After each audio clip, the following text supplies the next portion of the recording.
Hi everyone, this is Bedoya with eXp Realty. Today I am in the Indian Rocks Nature Preserve. This is a beautiful, beautiful park, one of the 100 parks of the Pinellas County. In this channel, we take tours around the city to look at what amenities we have, what outdoor activities we have. I am a real estate agent and I'm happy to help anyone who's considering relocating to my city or selling in the city as well. We've had excellent results in the current market for sellers, so if you're interested, please give me a phone call, send me a text message, email address. Also, if you like this content, please make sure you like, subscribe to my channel, and click the notification button so you can be notified every time I upload a new video.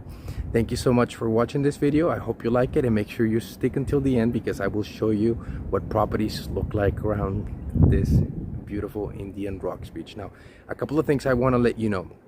There are currently 79 active listings in this area, in this beach.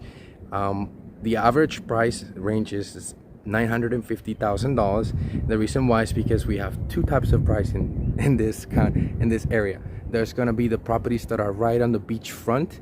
Those are going to have different rights in terms of the water rights that they have, and there's going to be the waters that are looking at the Gulf, which is what you see right here behind me. So let's go ahead and take a look at this beautiful neighborhood.